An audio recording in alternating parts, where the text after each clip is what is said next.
রাখবেন দক্ষিণবঙ্গের কৃতি সন্তান গণ অধিকার পরিষদের বিপ্লবী সভাপতি সাবেক ডাকসু ভিপি জনাব নুরুল হক নূর। জনাব নুরুল হক নূর এখন বক্তব্য রাখবেন।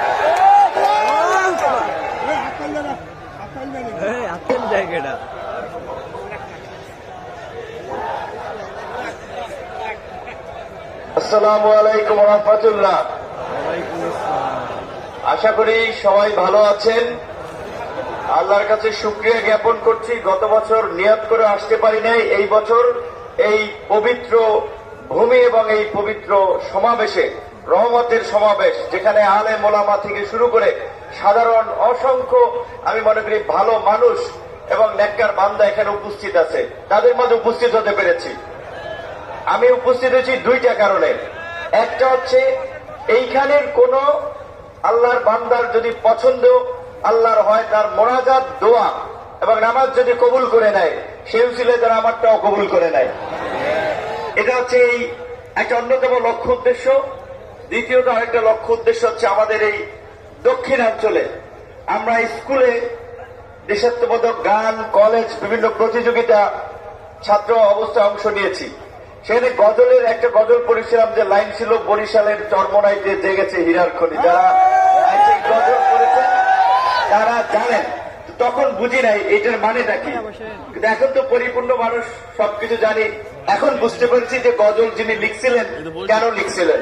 তো আজকে এই পীর সাহেবের আমন্ত্রণে এবং ইসলামী আন্দোলনের প্রেসিডিয়াম মেম্বার, যিনি রাজনৈতিক দলগুলোর সাথে সমন্বয় করেন, যোগাযোগ রক্ষা করে একটা লিয়াজও মেনটেন করেন, আশরাফ আলী আকন ভাইকেও ধন্যবাদ জানাই যে তিনি আমাদেরকে এই সুযোগ করে দিয়েছেন আসার জন্য। তার যদি মেহনত না থাকতো তাহলে হয়তো এখানে আসা হতো না। তো সর্বশেষ বর্তমান প্রেক্ষাপটে দুটো কথা বলতে চাই, যেটা আপনাদের নেতৃত্ব ইতিমধ্যেই বলেছেন, যে 5ই আগস্ট গণ অভ্যুত্থান পরবর্তী আমরা একটা নতুন বাংলাদেশ পেয়েছি।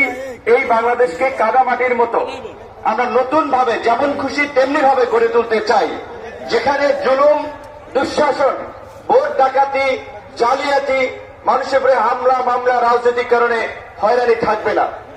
কিন্তু এক ভাই বক্তব্য আমি পেছন থেকে শুনেছিলাম, এটা সত্য। এখনই কোন কোন রাজনৈতিক দলের উৎপাত শুরু হয়ে গেছে, মনে হয় তারা ক্ষমতায় চলে এসেছে।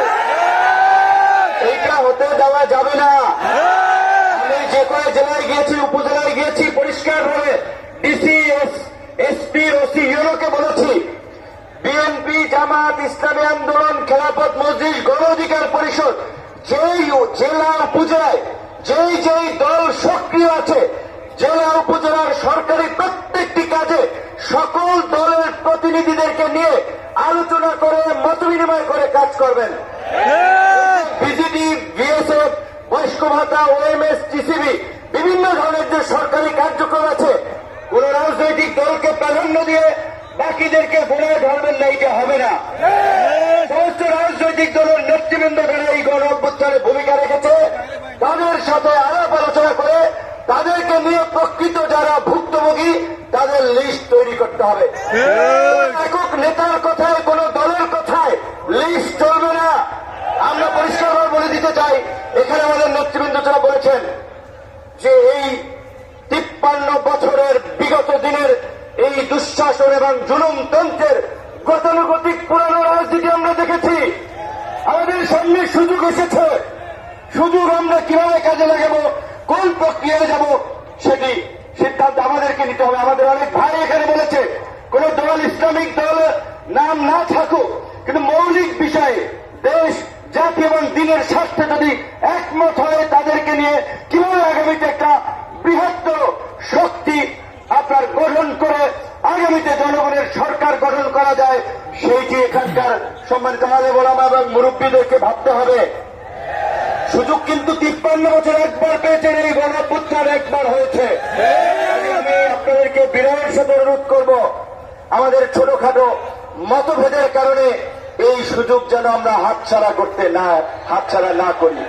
এখানে আলেম ওলামারা যারাই আছেন, মুফতি সাহেব বরিশাল নির্বাচনে তার মতো মানুষ, যাদেরকে পা সালাম করার জন্য, জুতা টানার জন্য কত লোক রেডি থাকে, এই নির্বাচনে দেখেছেন কতিপয় ছাত্রলীগের, এই যুবলীগের লোকেরা চরিত্র ঠিক নাই, মাথা ঠিক নাই, নেশা পানি করে অসংখ্য মানুষ লাঞ্ছিত করছে। মামুনুল হক থেকে শুরু করে অসংখ্য আরো মনোবাদের উপরে গত কয়েক বছর যে নির্যাতন, নিপীড়ন, নিষ্পেষণ হয়েছে আপনারা সকলেই দেখেছেন।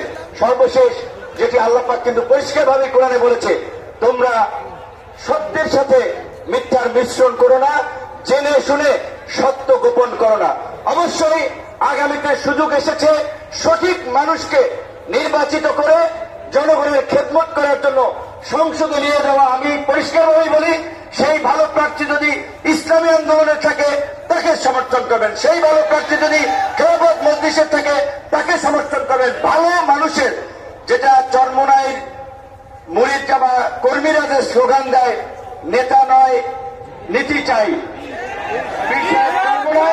অত্যন্ত যৌক্তিক কথা। অবশ্যই শুধুমাত্র নেতা দিয়ে পরিবর্তন হবে না, নীতিরও পরিবর্তন করতে হবে এবং নীতির দুটোরই পরিবর্তন করে উপযুক্ত ব্যক্তিদের নেতৃত্বের মাধ্যমে আগামী রাষ্ট্র পরিবর্তনের সুযোগ আমরা আল্লাহ আমাদেরকে দিয়েছে। এই রকমের জুলুম, অত্যাচার, নির্যাতন এত তাড়াতাড়ি এই দৈত্য দানবের পতন হবে আপনারা কেউ কল্পনাও কিন্তু করতে পারেন। সম্ভব হতো না আল্লাহর রহমত ছাড়া। কাজে এখন সেই আল্লাহর রহমতকে কাজে লাগিয়ে আগামী জন আকাঙ্ক্ষার বাংলাদেশ বিনির্মাণ করতে হবে। সেই বিষয়ে আমরা একসাথে কাজ করব এবং যারা বিগত দিনেও জনগণের উপরে ক্ষমতায় গিয়ে অত্যাচার, নির্যাতন, জুলুম করেছে আপনারা জানেন এবং চেনেন। নতুন কিছু করতে হবে। সবাই ভালো থাকবেন, সবার কাছে দোয়া চাই। আসসালামু আলাইকুম। সংগ্রামী সাথী ও বন্ধুগণ, এখন সংক্ষিপ্ত বক্তব্য রাখবেন আন্তর্জাতিক খ্যাতি সম্পন্ন ওয়াইস জাতীয় উলামা মাশায়েখ আইম্মা পরিষদের কেন্দ্রীয় কমিটির অন্যতম সদস্য মাওলানা হাফিজুর রহমান সিদ্দিক কুয়াকাটা।